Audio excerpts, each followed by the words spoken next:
안녕하세요. 무쇠 부부입니다.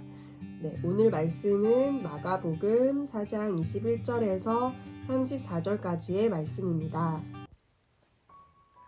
또 그들에게 이르시되 사람이 등불을 가져오는 것은 말 아래에나 평상 아래에 두려 함이냐 등경 위에 두려 함이 아니냐. 드러내려 하지 않고는 숨긴 것이 없고 나타내려 하지 않고는 감추인 것이 없느니라.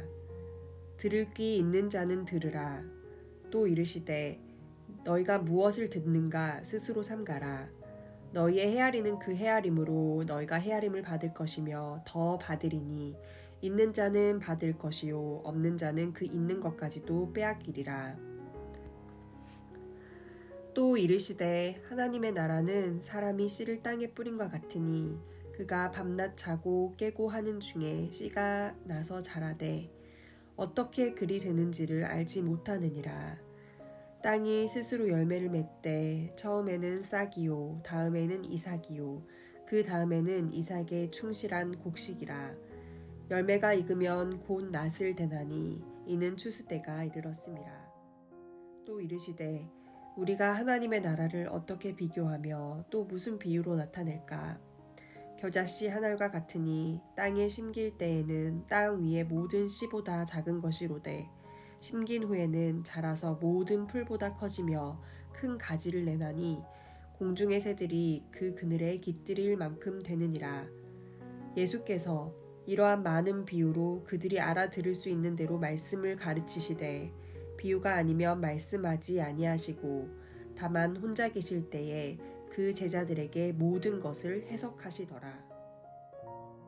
오늘 저희가 이 영상 촬영하기 전에 먼저 저희들이 묵상한 것들을 나눠봤거든요. 근데 하나님 나라에 대한 말씀이잖아요. 근데 제가 생각했었던 하나님 나라에 대해서 좀 저의 생각의 틀을 깨는 얘기를 한나 아빠께서 나눠주셨어요. 네, 그래서 오늘 그게 어떤 건지 좀 나눠주실 수 있나요? 네. 네. 알겠습니다. 오늘 주제 말씀이 하나님 나라에 대한 예수님의 소개더라고요. 네. 더라고요? 더라고요. 이게 더라고요? 여전히 적응이 안 되네요. 더라고요. 영영영영영영. 네, 아침부터 무리를 이렇게 죄송합니다. 조금 더. 네. 저의 틀을 깨주셨던 나눔을 좀 해주시죠. 네. 네. 제 틀에 대해서 궁금하지 않으세요? 틀이요? 네. 저는 내가 죽으면은 이제 하나님 나라를 가게 되는데 그곳은 어딘가가 있을 거라고 생각을 했고, 네, 그리고 거기는 뭔가 그 탁 하나님 나라를 들어가는 그 순간 정말 이렇게 돌이 깔려져 있고 모든 게 다 금으로 되어 있고 뭐 다이아몬드와 보석과 뭐 이런 것들이 그냥 모래처럼 이렇게 있고 뭐 그런 것들을 생각했었거든요. 네, 거기 가고 싶네요. 네. 좀 현실적이지 않은 그런 느낌으로 하나님 나라를 생각했었던 것 같아요. 오늘 성경 말씀을 통해서 예수님께서 처음 제자들에게 하나님 나라에 대해서 설명을 하세요. 27절 후반부에 보면 그가 밤낮 자고 깨고 하는 중에 씨가 나서 자라되 라고 표현을 하시고요. 그 다음 30절부터 있는 말씀, 겨자씨 한 알이 심기어져서 큰 나무가 되는 비유의 말씀을 하시면서도 겨자씨가 아주 작은 겨자씨가 심겨서 큰 나무가 되는, 자라나는 이런 모습을 얘기를 하시거든요. 근데 너무 신기하지 않나요? 원래 하나님 나라라고 생각하면 저희가 보통 장소적인 개념으로 많이 이해를 하잖아요. 그래서 우리가 죽으면 가는 하나님 나라, 천국 이렇게 생각을 하는데 하나님은 그렇게 얘기를 하시지 않거든요. 저만 해도 어떤 장소적인 개념을 설명을 할 때 저희가 뭐 배달 음식을 시켜 먹을 때 종로구 해화동 어떤 위치적인 걸 얘기를 하고 그리고 더 구체적으로는 한옥 건물에 노란 대문이 있는 집이다 라고 얘기를 하거든요. 근데 예수님은 이 하나님 나라에 대해 설명을 하실 때 이런 장소적인 개념을 전혀 얘기를 안 하세요. 오히려 하나님 나라에 대한 비유라 하시면서 자라나는 것에 대해서 자꾸 얘기를 하시거든요. 그래서 제가 이 말씀을 보면서 하나님 나라는 이런 장소적인 개념이 아니구나. 오히려 더 가치적인 개념이고 어떤 성장의 개념인 것이고, 그래서 예수님께서는 저희들 각자 안에 하나님 나라를 심어주시길 원하셨고, 그 씨앗들이 자라나서 아름다운 열매를 맺는 나무가 되기를 원하셨던 것 같아요. 오히려 하나님 나라에 대해서 어떤 큰 뭐 건물이나, 그리고 그 안에 들어가 있는 정원이나 어떤 요소, 그런 건축물의 요소에 대해서 설명하시는 거는 거의 없었던 것 같아요. 하나님 나라는 규격화되어 있지 않고요. 각자 모든 사람들 안에 심겨져서 다른 형태로 이렇게 자라나는 나무가 아닌가라고 묵상을 하게 되었습니다. 하나님 나라가 풍성해지기 위해서는 우리의 나무, 열매를 맺는 나무로 자랐을 때 하나님 나라가 더 풍성해지는 것 같아요. 예수님이 이 하나님 나라에 대해서 말씀을 하실 때 항상 비유로 얘기를 하시고, 또 34절에 보면 비유가 아니면 말씀하지 아니하시고 했던 이런 내용들이 있거든요. 그래서 이렇게밖에 할 수 없으셨던 게 아닌가. 어떤 장소, 구체적으로 뭐 어디 에덴 동산 어디 가서 뭐 몇 번지, 몇 동 몇 반 이렇게 찾아가라. 몇 반이 그 옛날 사람인데 어쨌든 네, 이렇게 찾아가라고 얘기하신 게 아니잖아요. 그렇습니다. 네? 갑자기요? 이제 옛날 사람에서 그렇습니다로 넘어갔습니다. 옛날 사람이 아니에요. 네. 네. 어디까지 얘기했죠, 저희가? 옛날 사람이요. 아니, 옛날 사람 말고, 네. 그런 장소적인 개념이 아니다. 네. 하나님 나라는 정리를 하면은 음. 하나님 나라는 그런 장소적인 개념보다는 더 가치적인 개념이고 우리 한 사람 한 사람에 대한 얘기다. 하나님 나라는 씨앗처럼 우리 안에 심겨지는 것이고 그것이 아름다운 나무로 성장하는 것이고 그 아름다운 나무들이 모였을 때 그것을 하나님 나라라고 하는 것이 아닌가라는 묵상을 하게 되었다는 것이고요. 그렇다면은 이 아름다운 나무로 우리가 자라나기 위해서는 어떻게 해야 될까?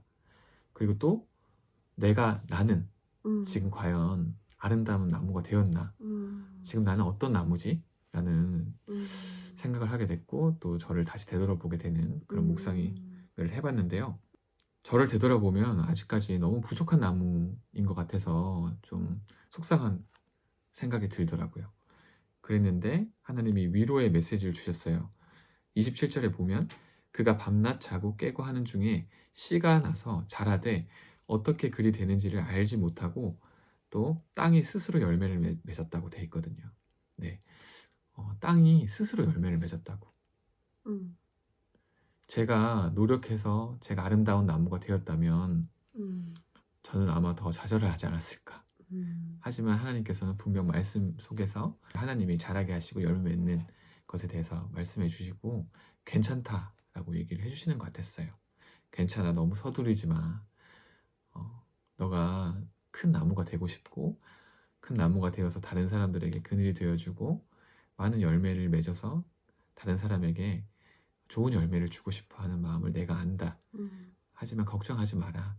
내가 너를 아름다운 나무로 자라나게 해줄 것이다 라고 얘기해 주시는 것 같아서 너무 위로가 되었고, 그저 제 마음 바친 땅을 관리하는 관리자일 뿐이구나 라는 생각을 하게 되었습니다.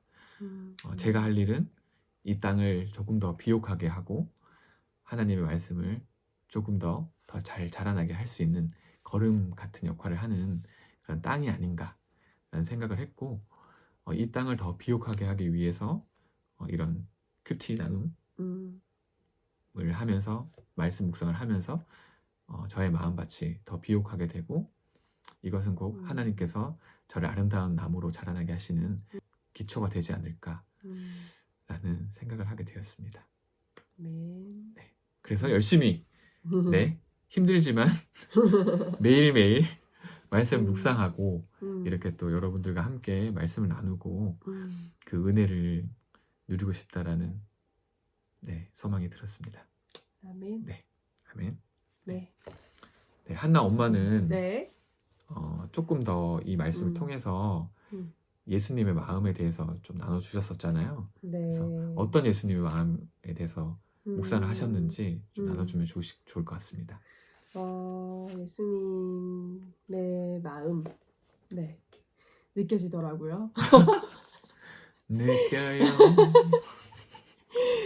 느껴요. 네네. 지저분하게 왜 이러세요? 저는 이제 예수님께서 계속 비유로 이제 말씀을 하시잖아요.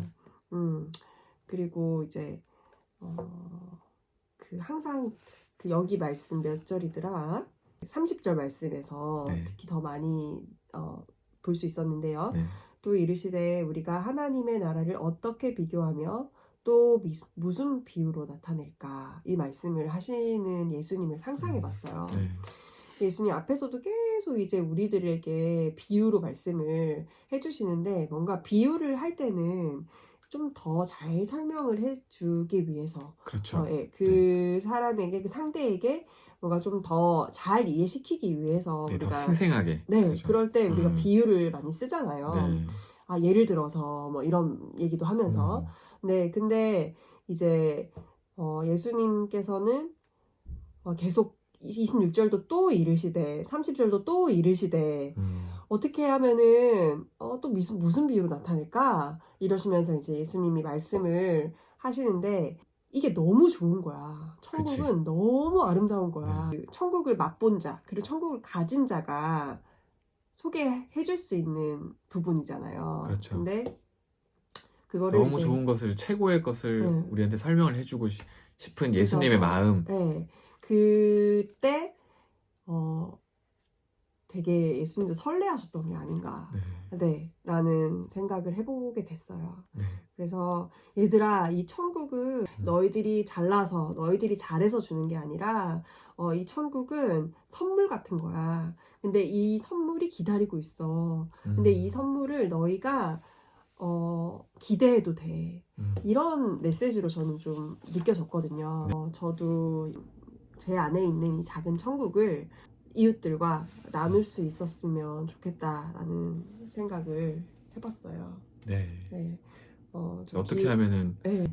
그 작은 천국, 네. 너무 기쁜 하나님 나라잖아요. 네. 그 내 안에 있는 이 하나님 나라 너무 좋은데 네. 이걸 어떻게 전하려고 또 구체적으로 생각을 한번 해보셨다고. 네. 저는 하나님 나라에 대한 그 아름다움을 노래로 만들어 보고 싶다는 생각을 했어요. 네. 네. 그래서 기회가 되면 나누고 싶네요. 네.